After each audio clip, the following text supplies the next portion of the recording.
नमस्कार फ्रेंड, आप सभी का एक बार फिर से वेलकम। फ्रेंड्स,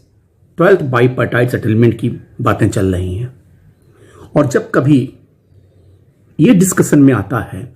कि बैंकर्स यानी कि बैंक ऑफिसर्स का parity scale group A officers of the central government और एलआईसी के समकक्ष होना चाहिए, जैसा कि अभी आईबीए ने ऑफर दिया है 16% और 2.5% लोड। अकॉर्डिंगली जब हम कैलकुलेट करते हैं तो लगभग 48,200 के करीब राउंड में जो बेसिक पे बन रही है। और जब हम इस बात के लिए जोर देते हैं कि क्यों नहीं नेगोशिएशन के समय हम इस बात पे डिस्कस करते हैं कि हमारा पे भी हमारे समकक्ष एलआईसी अथवा ग्रुप सेंट्रल गवर्नमेंट के ग्रुप ए ऑफिसर के इक्विवेलेंट होना चाहिए, जबकि इस बात को मिनिस्ट्री ऑफ फाइनेंस ने माना है कि बैंक के JMG scale 1 officer equivalent to group 1 A officer के सेंट्रल गवर्नमेंट के होते हैं। और इस बात का एक नोटिफिकेशन डीएफएस ने 6 दिसंबर 2017 को लिखा था, एक सर्कुलर जारी किया था, office memorandum establishing equivalence of post in PSU banks, insurance institution with post in government for establishing creamy layer criteria। और इस बारे में जो आप लास्ट पैरा में पढ़ें तो लिखा है junior management scale 1 of PSB/PFI/PSICS will be treated as equivalent to group A in the government of India, and B,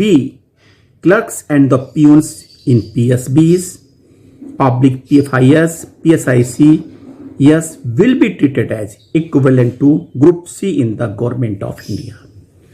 और ये नोटिफिकेशन डीएफएस ने जारी किया। अब अगर हम तुलना करके देखें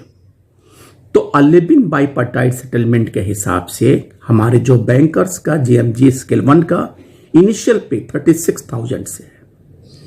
वहीं पे जस्ट उसके बाद एलआईसी में जब ये एग्रीमेंट हुआ तो उनका 53,600 हुआ। और सेवेंथ पे कमीशन के हिसाब से गवर्नमेंट के ग्रुप ए ऑफिसर्स की जो बेसिक इनिशियल स्टार्ट होती है वो 56,100 की होती है। क्या गलत है अगर इस बात में पैरिटी करने में, जब सरकार हमको उनको इक्विवेलेंट मानती है और जब यूबीयू के लीडर्स नेगोशिएट करते हैं